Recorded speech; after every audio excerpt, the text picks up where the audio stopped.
Yeah. Hello, my name is Kate Hare and I'm a speech and language therapist with the Adult Learning Disability team in Teesside. And I've also got with me today my colleagues Hannah and Helen, who are watching the presentation and might be asking any questions as we go through.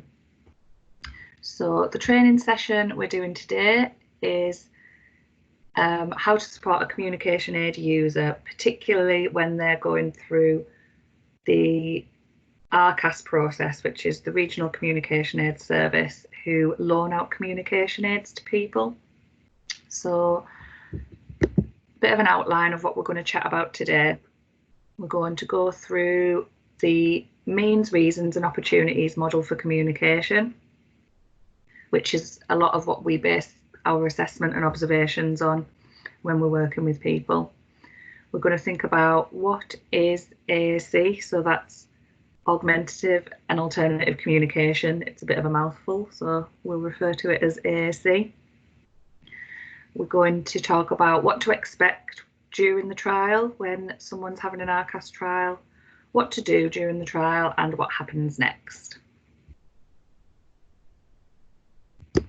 So I'm not going to play this video on this recorded session here, but if you'd like to go and have a look at it, it is a really good video from Communication Matters, which is a UK charity who do a lot of awareness raising and campaigning for AAC users, and there's absolutely loads of good resources and information on there about AAC and events that they're doing. So it's a really good website to have a look at when you get a chance. And we'll go straight into talking about our means, reasons and opportunities model.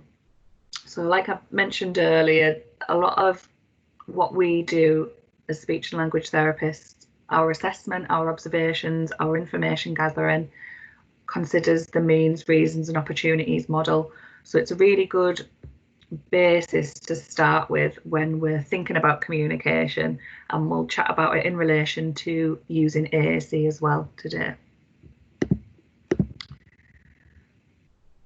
So if we think about the means of communication to start with, so means is just how someone communicates, and you can see here we've split it up into verbal and non-verbal means of communication.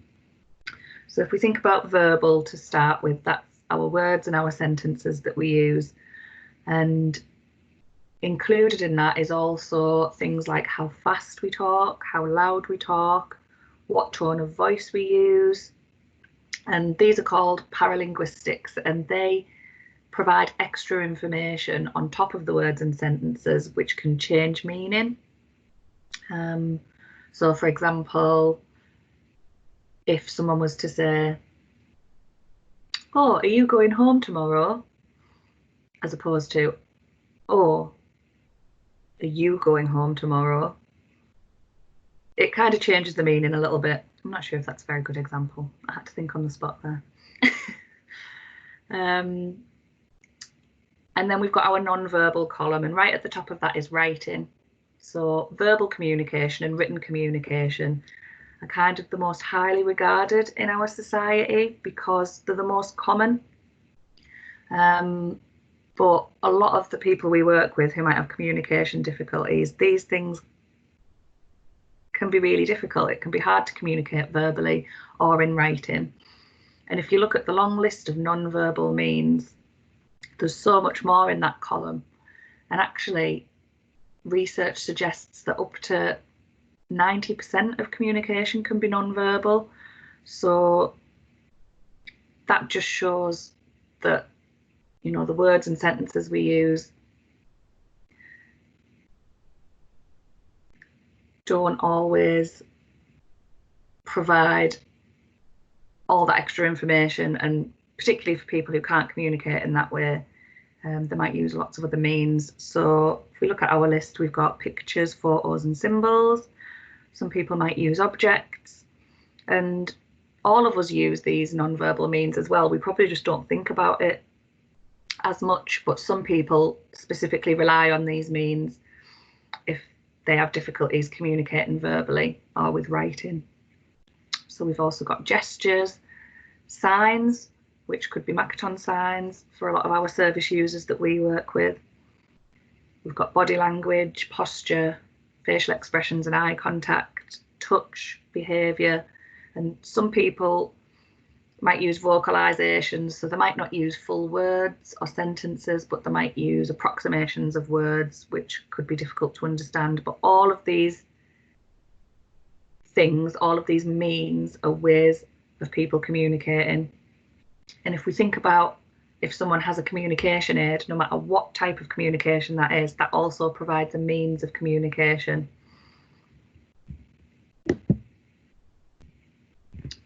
Now, if we go on to think about our reasons for communication, we've got a list here, which is by no means all of the reasons that people communicate. There's absolutely loads and loads of reasons, but these are just a few of them. So just to pick out a few, we might communicate to greet someone.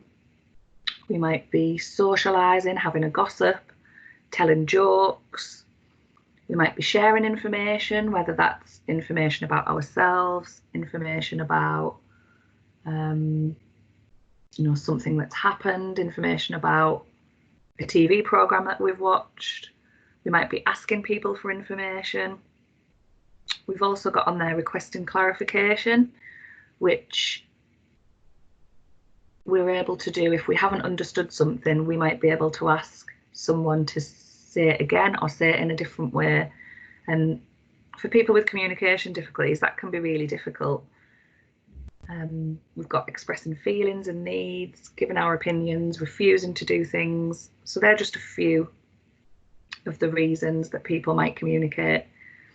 And when we think about those with communication difficulties, those reasons might not always be clear to us, and we might have to take a step back and think, this person is communicating in this way. Okay, what could the reason for that be? And just something to mention when we're thinking about using communication aids. Some people can get quite stuck on using that communication aid just to ask for things. So to ask for a drink, to ask for an item, to ask for dinner. And what we don't want to do is get stuck on just working on that reason and supporting someone with asking for things, because there's all these other reasons that people communicate that we want to support that person with and encourage them to communicate for lots of different reasons. And finally, we have our opportunities. So when we're thinking about opportunities, we're thinking about the who, the where, the when. So we need someone to communicate with, because communication is a two-way process. We need to send a message and receive a message and respond to that message. So that person also needs to listen and to act on what we're communicating.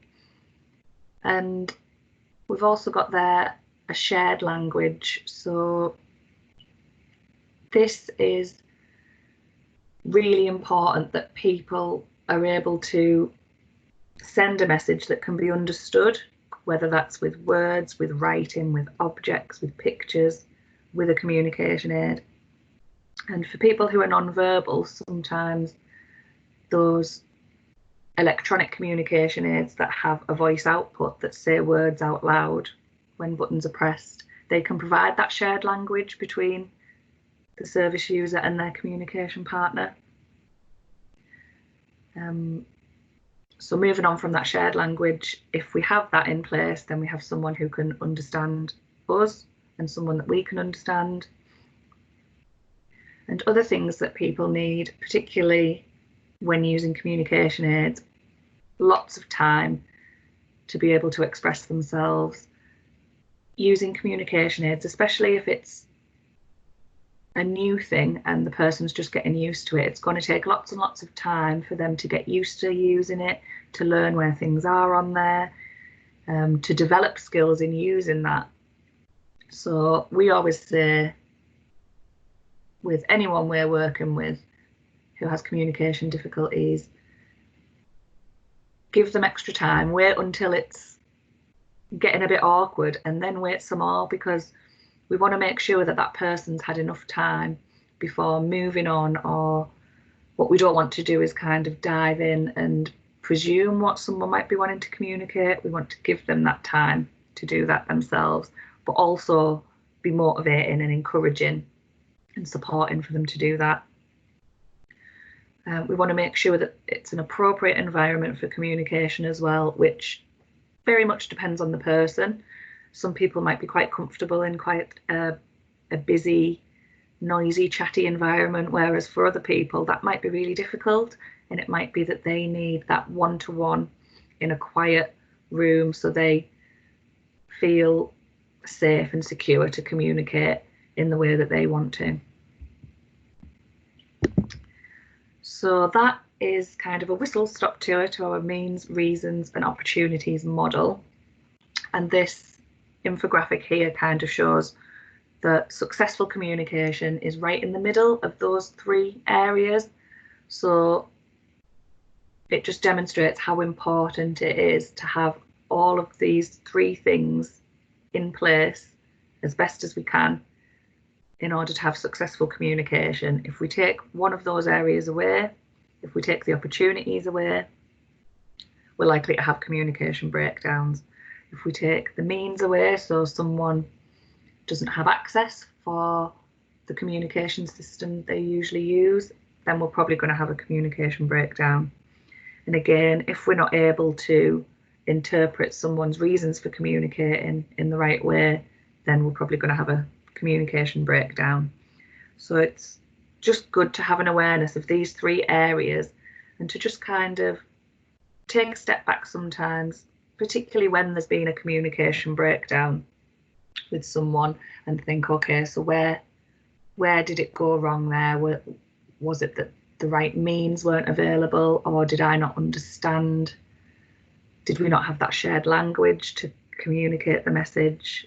Did I get the reasons wrong? Or was it the opportunities that weren't quite right and made it a bit difficult for someone to communicate what they wanted to communicate? So these are the kinds of things that might happen if communication is not successful. People might have difficulty making friends and building relationships with people. It might be difficult for people to make choices, and that can be, quite simple choices between what to have for breakfast, or maybe more complex choices about who the person wants to spend time with, where the person wants to live. People will have difficulties learning because our whole world is based around communication. How we learn is based on what is communicated to us and whether it's communicated to us in the right way, in an accessible way. People might have difficulties expressing how they feel, what they're thinking. They might have difficulties expressing emotions, not having the right words for certain emotions, or not knowing what the words are for the way that they're feeling. And generally just difficulties making sense of the world around us. Wherever we look, there's something communicating a message to us, whether that's the news on the TV, the letters we're getting through the door, the logos that we see, for example, driving past a McDonald's drive-through. It's all ways of communicating messages to us. So it can be really difficult when someone has communication difficulties. These are the things that we might see. So before we move on to the next section to talk about different types of AAC, does anybody have any questions? No questions, but it's such an important thing. Like you said, we use communication for everything, and you don't realise it until you start thinking about it. Yeah, definitely. And I think for a lot of us, because all of us have communication difficulties at some point in our life. So for example, sometimes when they're talking about a COVID-19 on the TV, we might not fully understand what they're saying. So there's a bit of a communication breakdown there. But I think a lot of us do take communication for granted because it does come so easily to us. And thinking back to those reasons, a lot of us are quite able to request clarification if we haven't understood something and ask for information in a different way, or look ourselves for information in a different way. So we do take it for granted, really, that how frustrating it must be for our service users with communication difficulties to have those breakdowns quite often and every day. So yeah, now we can move on to thinking about what is AAC. Oh, and I should mention as well, because I know this is a recorded training session, and I will stop to see if either Hannah or Helen have any questions today, but if while you're watching this you come up with any questions at all, just write them down. We are happy to be contacted either via email or by telephone for support. That's what we're here for. We're here to support you with any questions, and you know, any information we can give you that might help with supporting your family member or the person you work with using their communication aid. So to start off with, we're going to do a bit of an overview on different types of AAC. So there's an absolutely massive wide range of different aided communication systems that people might use. You might hear the terms low-tech and high-tech communication aids, which as a profession, a lot of people are trying to move away from those terms because using the low and the high implies a little bit that one is better than the other, when really it's very personal to the individual what works best for them. And we don't want to kind of put across that some aided systems are better than others. So we can think about aided communication where we don't need any equipment. So this, you don't need anything extra, you just need yourself and potentially your hands. So that's things like your gestures, your facial expressions, body language. And for a lot of the service users we work with, they might use Makaton signing. So you don't need to have anything extra. You don't need to take anything out in your bag with you. It's just what you've got there. No equipment, aided communication. And then we've got our paper or object-based communication systems. So this is what you might hear referred to as low-tech. So it's things where you need equipment, but it's not battery operated or doesn't need electricity to be used. So you've got things like your photos, symbols.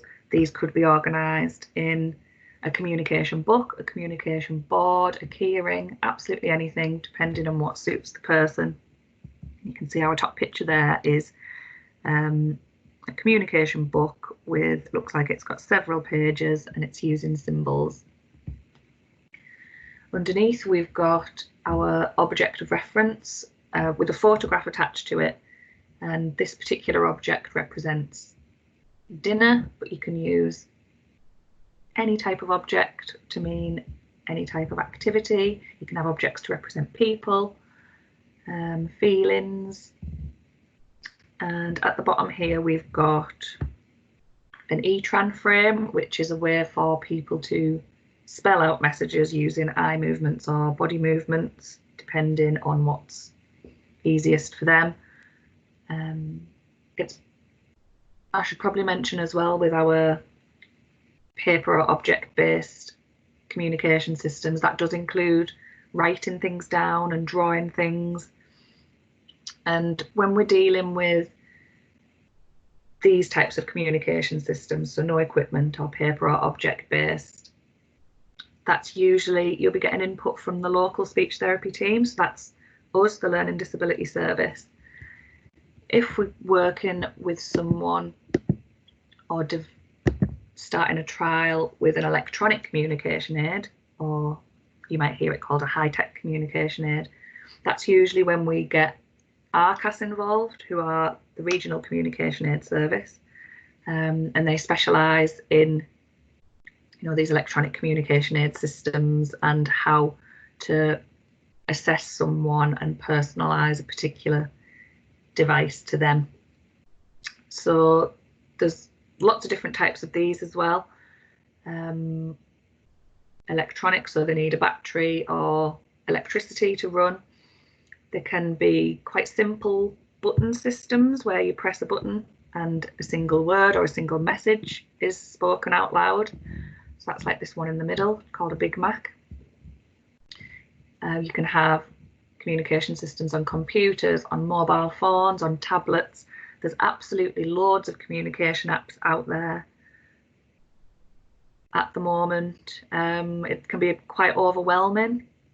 You can get free ones, you can get more complex, sophisticated ones for a price. Some of them can cost quite a lot of money, and this is kind of where RCAS come in, and they can give us more tailored advice to the individual once they've done their assessment. So most devices will have voice outputs, so words and sentences are spoken out loud. They might have text outputs as well, so you can see the written message. There's loads of different programs, like I mentioned earlier. I've done an example of two there, Nova Chat and Grid Player. They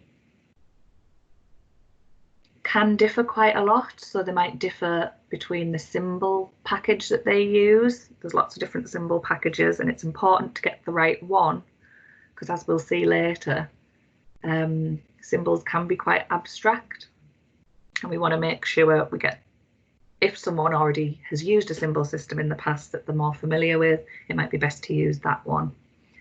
But the programs can be organised differently as well, and again, that's where our CAS's assessment comes in, and they'll maybe test a few different programs, or from the information we've gathered together from our assessment, we'll be able to see what might suit someone best. And also RCAS, during their assessment process, will look at different access methods.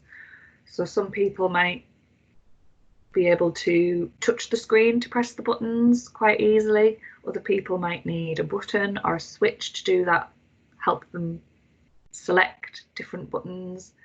And the picture on the end is an eye gaze machine. So these communication systems pick up movement from someone's eyes and then can be tailored to be a quite simple cause and effect game or communication system, or again can be quite complex like the one we see on the tablet here. One thing we like to decide on before the trial or at the start of the trial is what are we going to call the communication aid device that we're using. You can see here I've put a few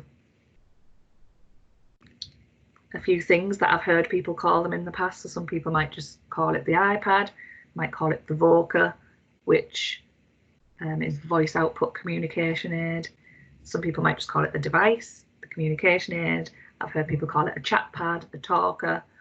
So we really want to pick, as a family, as a team, what we want to call the device, because if we've got lots of different people calling it lots of different things, it might get confusing.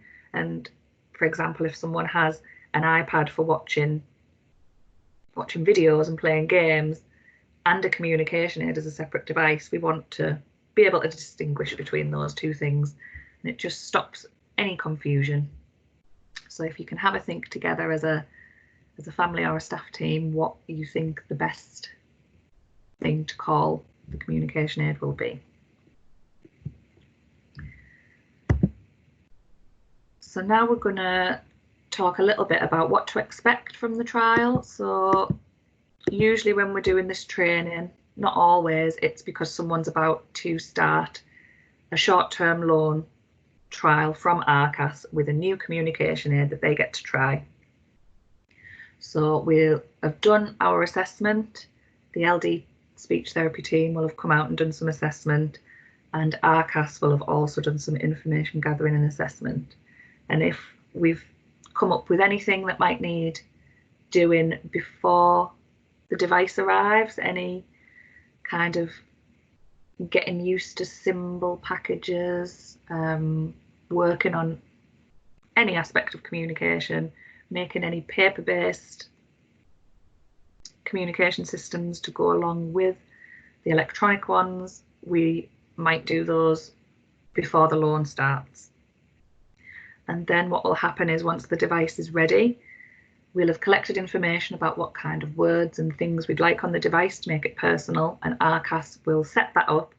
And when the device is ready, we'll have a handover session, and there will be training on how to use and edit that particular program. As standard, the RCAS short-term loan lasts 8 weeks, which isn't a long time, really, especially for our service users with a learning disability. So we want to make the most of practicing, using, gathering information of these 8 weeks. It's not set in stone. If there's any technical difficulties or we make any changes, we decide that we want to use a different program, it can be flexible, but the standard is 8 weeks. And during those 8 weeks, the LD speech therapy team will come out once a week, and we'll have session plans. We'll work on certain goals, which I'll chat a bit more about later. We'll provide homework plans and activities to do when we're not there, and we will ask families and staff to fill in weekly diaries so we can get a good picture of how the communication aid is being used when we're not there. So we're not just getting that snapshot of using the communication aid.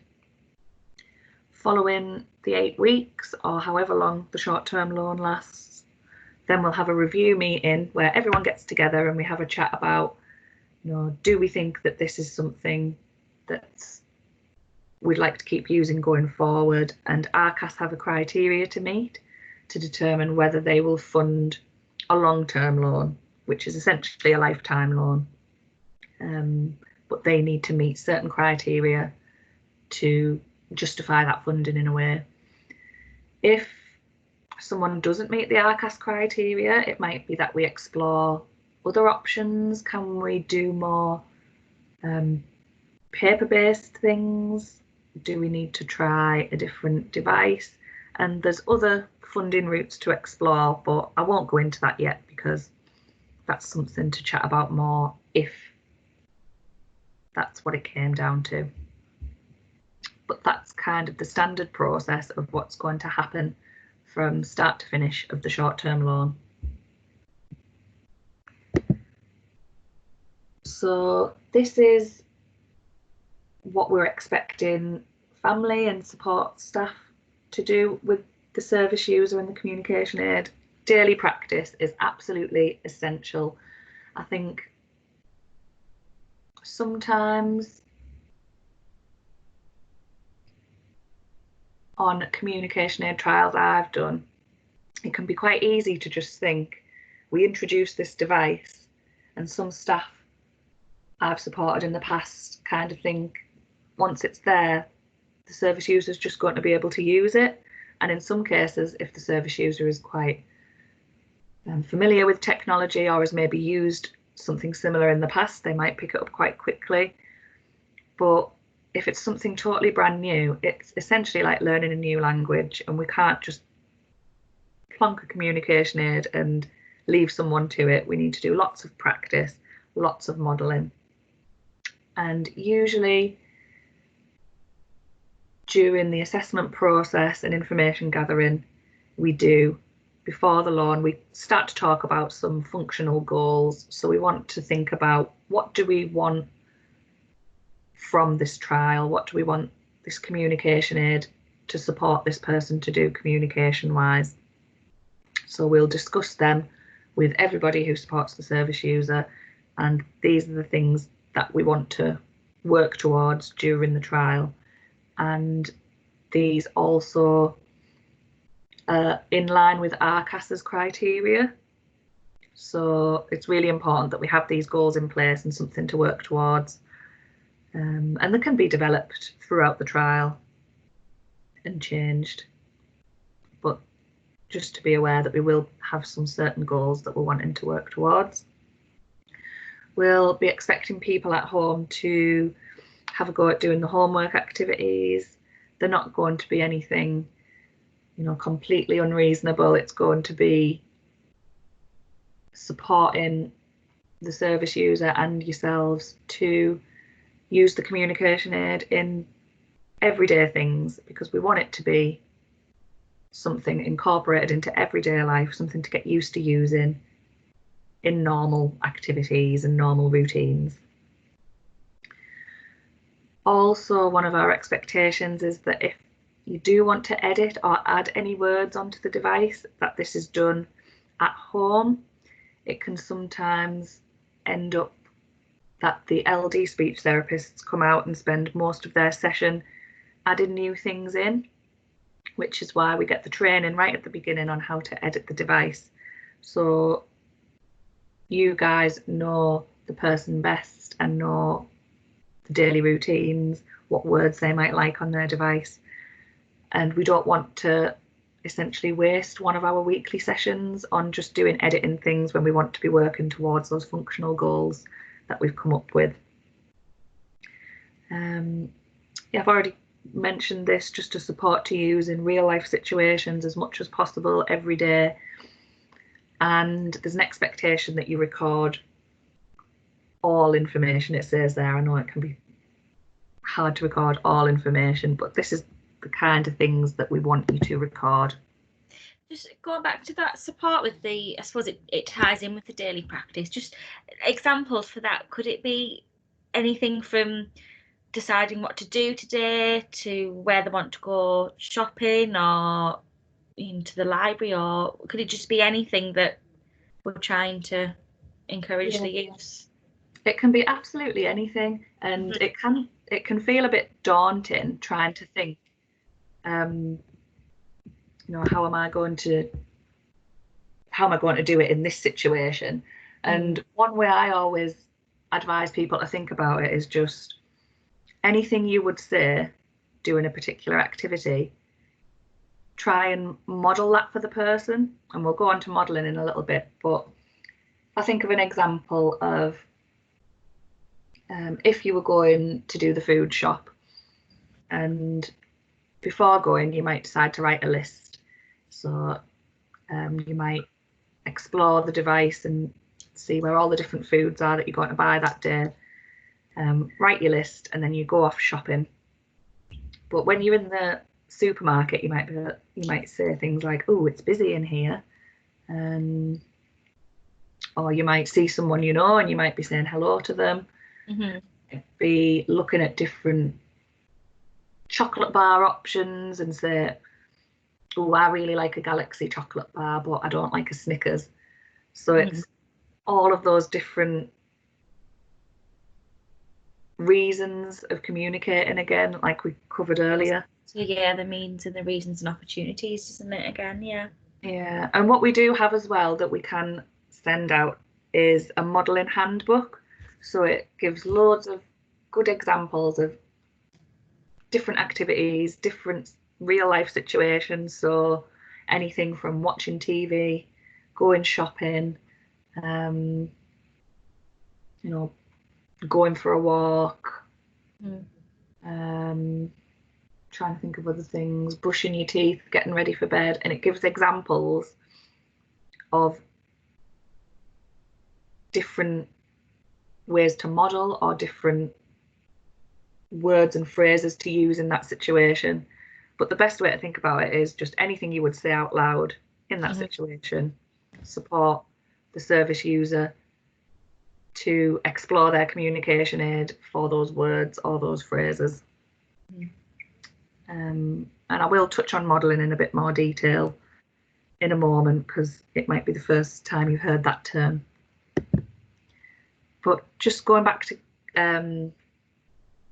keeping records throughout the trial, we will provide people with a diary to record information in. And it's really important to record the good things, the successful things, the things that are easy, but also the things that are a bit harder, or times when some communication wasn't successful.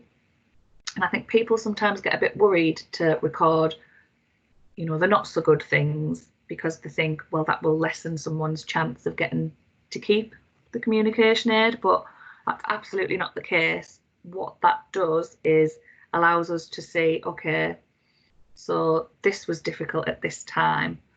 What support, extra support can we provide, or what can we work on, or what do we need to change? So it's really important that we get all of that information, the good and the bad, to make the appropriate decisions and the appropriate changes, because we want it, all of us want to give the trial, you know, the best chance possible of being successful. Yeah, basically the more information the better.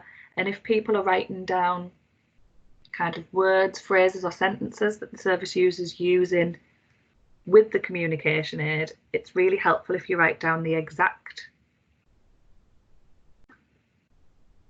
write it down exactly as it was said. So for example, if someone was to say shop crisps using their communication aid, and someone wrote down, or they said, let's go to the shop and buy some crisps, that's the message and it was successful communication. But if we know exactly how they communicated that message, again, that helps us to plan our goals, think of things to work on. And you might, what we call, model up in that situation. So if someone said shop crisps and we know that they want to go to the shop and buy some crisps, then we could model up and say, oh yes, shall we go to the shop to buy some crisps? And we're not worried about doing all the little words in between. It's just those main key words, the information carrying words. So where the service user used 2 words, we might use 3 and add the go, shop, crisps, if that makes sense. So I've been chatting a little bit about modelling, and modelling is the absolute most important thing during the trial. So what modelling is the person who is with the service user, who is communicating with them, to explore the device with them, give them examples of how to use it. Like I just mentioned earlier, the example of modelling up. So if the service user said shop crisps, the person supporting them could say go shop crisps. So it's just a good example. We're not worried about being full sentences, grammatical. We just want a message that both people understand, that shared language. So modelling helps with recognising symbols. We'll see in a moment, we've got a little task where some of the symbols can be quite abstract, and usually will have words underneath, whether that's in a paper communication book or an electronic communication device. And for those of us who can read, we'll read the word, see the picture and kind of think, oh yeah, that makes sense. But for our service users who can't read, they have to be able to recognise and associate that symbol with a word or a message. And if they've never seen that symbol before, they're going to have to learn those. It's new words, new symbols to learn. It helps with navigating the device, so finding out where things are. So for example, if someone was looking for hot chocolate, they always had a hot chocolate before bed, and the person who's there with them might model, oh, okay, so it's time for our hot chocolate. Now, where would that be? Let's go to drinks. And then you'd go in the drinks section, the page might change. Okay, so hot drinks, and then we can find hot chocolate. And it's just helping the person to find the way around the device. Someone from RCAS gave me a good example before. saying it's like motor memory on your mobile phone. So I don't know if anyone's ever had it where they've got a new phone or they've updated the phone and say you want to send an email, so you go to find your email app, but because it's a new phone or a new updated program, would you call it, it's not in the place that it usually is, so it kind of takes you back a bit and then you have to look for it. But after lots of practice and lots of repetitive movements, that becomes almost automatic and subconscious to know where to look for that particular button, that particular app, in the case of that example. And modelling also helps with building sentences. I've already described the modelling up. You know, if someone's using mostly one word, we might model up to 2. If someone's using 2 words, we might model up to 3. Or we might start adding in different verbs or some of those other little words in between. Modelling is really good. It's providing good examples of how to use the communication aid. Like I've already mentioned, just use in everyday situations. We want it to become a part of everyday life, a part of everyday communication, not just something to do 1 hour a week with the speech therapist, or not something to do just at day service on a Monday. We want it to be incorporated into someone's routines. We can create activities with modelling in for practice. That's kind of where the homework activities from the speech therapist might come in, or you can be creative, come up with your own. And always ask the person's permission before using the device. You know, it's their device. We want them to take ownership of it. It's their means of communication. So we want them to feel comfortable with us modelling for them. And some people aren't, and then we can think of other ways to do that. Okay, so I've got a little task for my colleagues who are joining me today. I've put 6 symbols up there from a variety of symbol packages, and they're quite abstract, so I'm going to give you a minute to come up with what you think these symbols mean. And those of you watching at home as well, if you'd like to do that.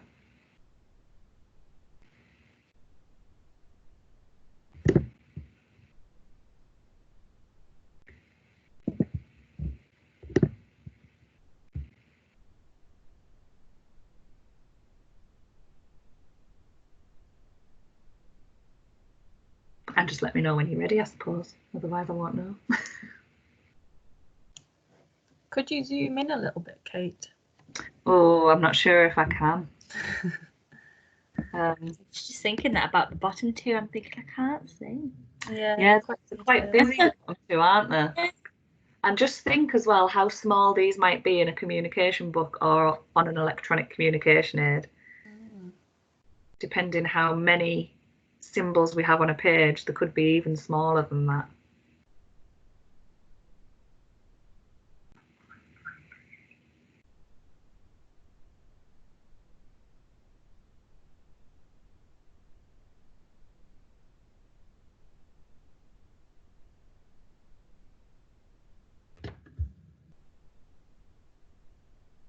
Right, I've guessed a few. Well, I've guessed them all, but there's a few that I'm not too sure. Right. I suppose, shall we just go through each one and I'll get Hannah's guess first and then Helen's guess, and we'll see what we come up with. So the first one, the top left, Hannah, what did you put? Inside. Okay, Helen? Is it like a shopping centre or something? So 2 very different answers there. We'll go through all of them and then we'll see the answers on the next page. So the next one along, the top right, Hannah, what did you put for that one? Change. Okay. And Helen? Like the end point? The end? Oh. Again, two quite different answers. And we can already see that these symbols aren't very clear of what they're representing. And these, there's a lot to them as well, aren't there? There's lots of different parts to the one symbol. Yeah, and I purposely picked ones that were quite abstract, but it's a good example to, if the service user can't read, this is the information they're getting and interpreting, so it can take quite a while to build up associations of what the symbols mean. Okay, so the next one, we'll do the middle left. Hannah, what did you put for that one? Different. I put that one. Helen, what did you put? I didn't have an answer for that one. I didn't know. That's a really, really abstract one. Mm. Okay, the next one along, the middle right, Hannah. Either on or again. Okay, Helen? Down. And all of the answers that you put in are very reasonable answers, I would say. The bottom two are more difficult, I think. So the bottom left, Hannah, what did you put? Oh, I put sit down. And Helen? Well, it's quite small, so I don't. Is it somebody like crawling and then sitting at a desk? It looks like it, yeah. Not sure what that means though. No, it's really, really hard. And the last one, bottom right, Hannah, what did you put? Crash. Helen? Yeah, crash. Okay, so that was the only one where I think you picked the same Yeah. meaning. So we'll have a look on our next page. I've just included the writing. So our first one was mall. So I think Helen, you said shopping centre, didn't you? Yeah. A lot of the time as well, the programs can be quite Americanized, so you can change the writing for the word that the service user will use. The second one, go behind. Did anyone get Helen? Did you say something similar? Was it at the back or something? I said the end. Oh, the end. Yeah, so the next one was different, which I think, Hannah, you'd said different. Which once you see it with the writing, you think, of course, because those shapes are different. Yeah, and that's only because I've seen it before, so that's like an example of how you recognise it. You've learned, like I've learned that one before, so I know that. Yeah, but the others I didn't. And the next one, again, I think someone did say again, but it was the word between two meanings. And the last two, age appropriate was the bottom left one, which I never would have got when I was looking up these symbols. That's complex, isn't it? Yeah. And then the last one, I think you both said crash. It was disaster. So it's more general. Yeah. So that just demonstrates the importance of modelling and, you know, learning where the symbols are, learning what the symbol means, because it, like I said, it can be like learning a whole new language. They can be quite abstract, and we need to build up those associations through modelling. That's the best way to do that. Okay, so we're pretty much towards the end now. A couple of practicalities to remember, which are kind of common sense, but you know, if someone lives in a really, you know, busy care home or is attending a very busy day service, sometimes these things might get forgotten about. But just making sure that, you know, the device is charged if you're going out for the day, or if someone's going to day service for the day, make sure it's accessible. So it doesn't have to be on the person at all times, if it can be, if that's what they would like. But you might think of somewhere at home to keep it so everybody knows where it is and it can be quite easily retrieved when it's needed. Not leaving it at home. We put this in because the amount of times I've been supporting someone at a day service doing our weekly session there, and you turn up and someone's left it at home, and it's kind of, you know, sometimes we can arrange the session depending on our capacity at the time, but it could potentially be a waste of a session during the trial, so it's really important to not forget it if you're having a speech therapy session. If not working, any technical issues with the device, RCAS are the people to contact. The LD speech therapists won't be able to help in that department because that's not really our specialty, but you will have a contact at RCAS to get in touch with to kind of resolve any of those things. And just generally looking after the device, keeping it cleaned and maintained, to make sure it keeps working well and how we want it to work. And some of our service users might need support with the above things, so reminders to put it on charge, or just to check that whether it does need charging if we're going out for the day. Somebody might carry the device for someone when they're out and about, but just to be mindful of these things. And that kind of concludes the session, really. Just generally being a good communication partner for everyone, not just someone with a communication aid, but I know that's what this session is focused on, but we want the service user to use a variety of means. So I can't remember whether I mentioned this before, but whatever the communication system is that someone's using, the AAC, that's just one means. We don't want that to replace all of the other means that the service user might use, all the non-verbal or verbal communication. It's there as another tool in the toolbox to support good communication.